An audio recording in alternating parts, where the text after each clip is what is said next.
અરવલ્લીમાં ચાંદીપુરમ વાયરસના પ્રવેશની આશંકા છે। હિંમતનગર સિવિલમાં ચાંદીપુરમ વાયરસના 6 શંકાસ્પદ કેસ નોંધાયા છે। અત્યાર સુધીમાં અરવલ્લી અને સાબરકાંઠાના 4 લોકોને ચાંદીપુરમ વાયરસનો ચેપ લાગ્યો છે। 4માંથી 2 લોકોના મૃત્યુ થયા, 2 દર્દીઓની હાલમાં સારવાર ચાલી રહી છે। ચાંદીપુરમ વાયરસનો ચેપ લાગ્યાની આશંકાથી સેમ્પલ પુણે મોકલાયા છે। ખેડબ્રહ્માના દીકથલી ગામના 5 વર્ષીય બાળકનું ચાંદીપુરમ વાયરસથી મોત થયાની ખબર હાલમાં સામે આવી રહી છે। અંતરિયાળ વિસ્તારોમાંથી આ કિસ્સાઓ બન્યા છે।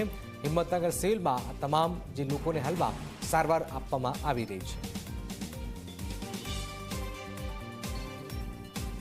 ચાંદીપુરમ વાયરસ અરવલ્લી અને સાબરકાંઠાના જે અંતરિયાળ જે વિસ્તારોમાં છે, સમયે આ પ્રકારની ખબરો સામે આવતી હોય છે। મુખ્ય મથક હિંમતનગર ખાતે સિવિલમાં આ 6 શંકાસ્પદ કેસ ચાંદીપુરમ વાયરસના, જેમાં 4 લોકોને આ ચાંદીપુરમ વાયરસનો ચેપ લાગ્યો છે, જેમાં 2ના મોત પણ થયા છે।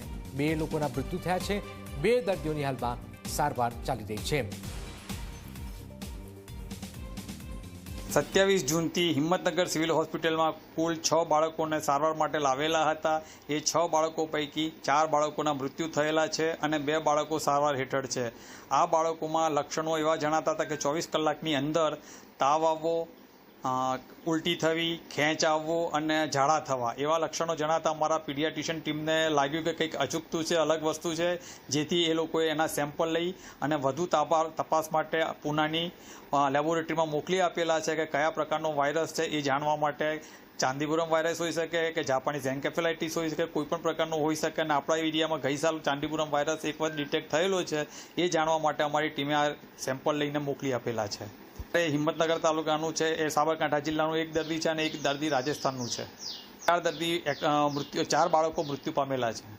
અત્યારે સુધારા ઉપર છે, થોડું કંટ્રોલમાં છે લોકોનું અને પીડિયાટ્રિશિયનની રાઉન્ડ ધ ક્લોક ટીમ એમની સારવાર કરી રહી છે।